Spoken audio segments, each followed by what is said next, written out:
Guys, hello, Lorelei here, also known as Brooke. For everyone who knows me as Brooke, I'm officially getting my name changed to Lorelei Vega, and I'm going to do that within a few months.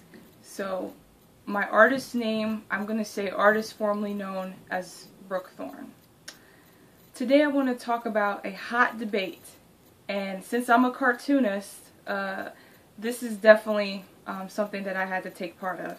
This debate is about which is better, South Park or Family Guy, or Seth MacFarlane's work or Matt and Trey's work. Now this has been a very hot topic, and I wanted to talk about it because it's been on my mind recently. As a cartoonist, you don't just see, the drawing style stuff, you look deeply into it.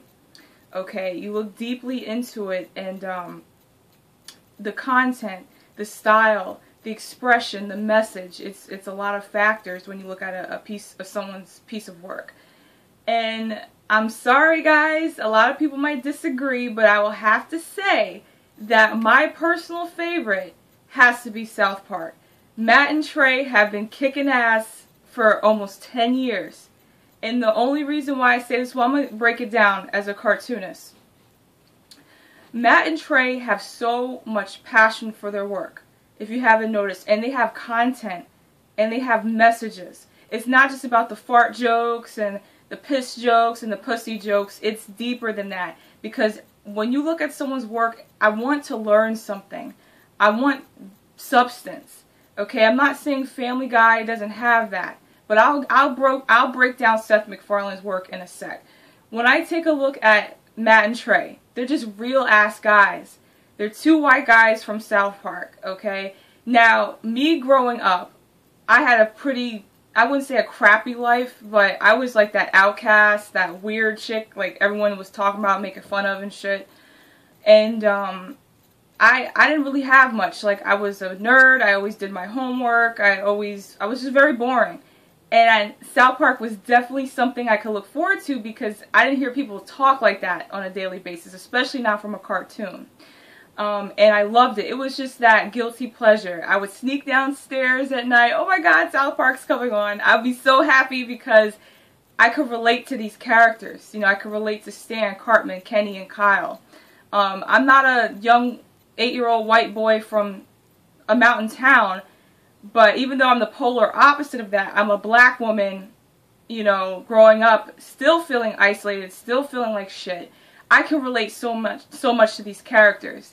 And this show is so inspiring because it shows you don't have to be the best fucking artist. The thing about artists that's a problem these days, people are sitting here trying to be the fucking best, okay? People are out here trying to be the best technically, have the best looking art. It's not about how the art looks by itself. Of course, art has to look a certain way. There's just certain guidelines that you have to follow for it to look presentable.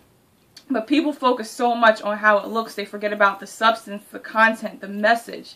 And what I stress to artists when people interview me and ask me for advice about how to get into art and stuff like that, I tell them, look, you can go to college, you can train under someone, and you could do your own damn thing. It does not matter. It's the same route. You get there multiple ways. There's nothing wrong with training with someone. There's nothing wrong with asking someone for help. But see, the way I started doing art, I'm self-taught. I didn't go to school for art. I did not go to college. I tried to go to college for animation, but I felt like I was wasting my time and my money because I was taking stuff that I was doing when I was 13 years old. So I felt like I was wasting my time. I'm not arrogant, like, oh, I'm the best animator. No, because I can't even look at my work at this point in time. But what I'm saying is how you get there is your own choice. A lot of artists that I've seen, I work in the museum. I have 2 jobs. I work in the museum and I work in a corporate office. On the weekends when I go to the museum, I study these people's work and I read and research. And there's this painting that speaks to me on so many levels, and I learned that this guy was self-taught. So that taught me that you don't have to be the best goddamn anime, manga, oh, I can do this and I can do that, technical skills, because there's nothing wrong with having technical skills. Like, that's what I'm working on right now. But people focus so much on getting it right, they forget about the message. It's like, yes, the picture is very beautiful, but what does it mean? So South Park has inspired me because they're very simple with their style. It's simple, and it's just Matt and Trey. It represents who they are. Also about the work, the message. Yes, it's funny. Yes, it's fucked up. But they talk about things a lot of folks are afraid to talk about. And that was refreshing to me, because like I said before, what does a young black woman have in common with young 8-year-old white kids from a mountain town? It's the same shit, no matter if you're black or white or whatever. You go through the same crap. I was there, going through it, around everyone, and having screaming in my head like, why is everyone so fucking stupid? I hate everything. I hate everybody. Fuck everybody. That's why I love South Park, and it's just something you grew up with, and it wasn't like anything else on TV. It was very unique, and these, Matt and Trey are brilliant in their work. I looked at their interviews and stuff. They made it clear that they wanted, besides the fart jokes and stuff, they really wanted to be real. And sometimes that's all an artist has to be, is just be real. You don't have to be... I've seen people's artwork look so beautiful, perfect, but there's no... You can tell when someone's trying so hard to just be visually stunning, as opposed to having all... You have to have all things correct. You have to be creative. You have to be unique. You have to... But South Park has just nailed all of that without showing folks that you don't have to be an amazing artist. Like, you can just have a simple style and connect to people's hearts. Like, South Park is something that's in my heart. That was one of the only things I had to look forward to. Oh shit, I had a shitty day at school. I feel like shit. Everyone's talking about me. Well, I have South Park, and South Park actually helped me on some deep levels in my life. For 10 goddamn years they've been kicking ass.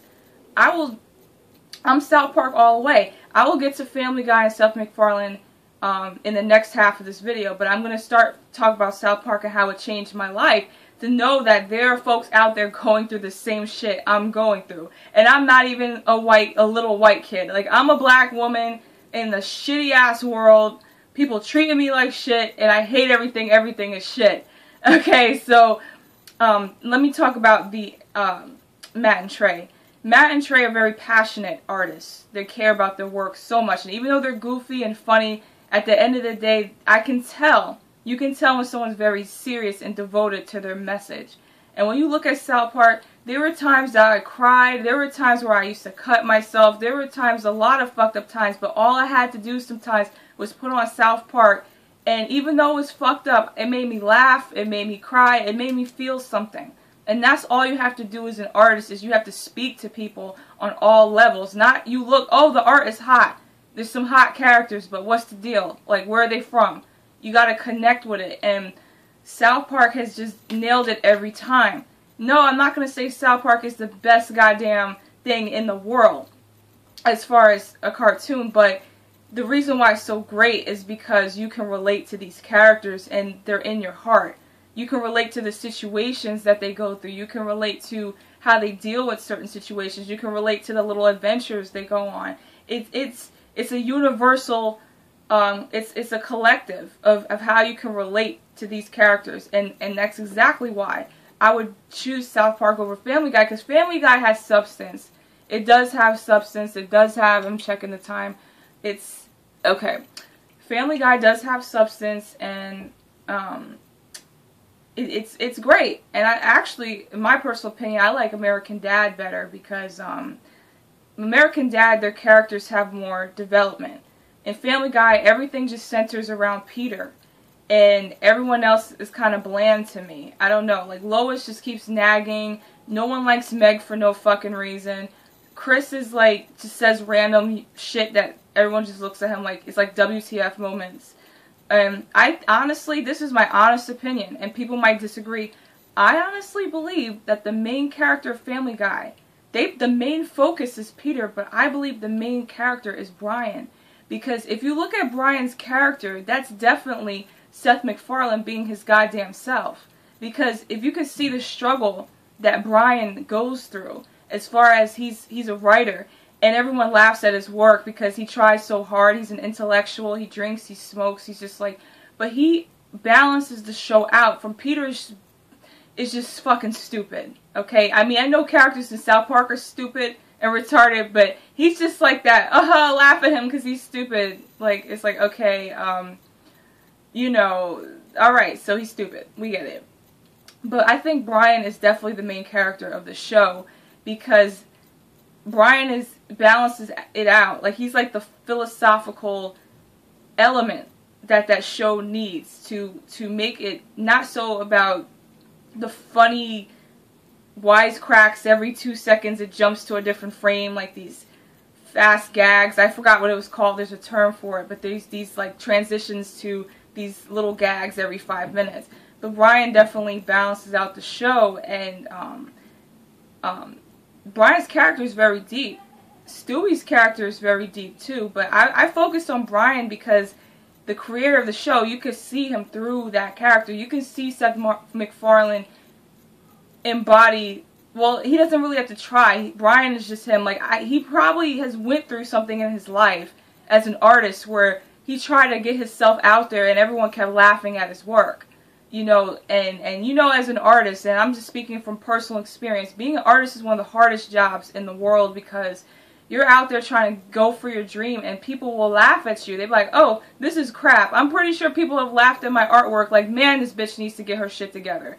And it's like, I'm self-taught and I'm proud of that, and I know that it's hard. You know, I do have to get my shit together. I am working on it, but as far as Seth MacFarlane is concerned, he probably went through that phase.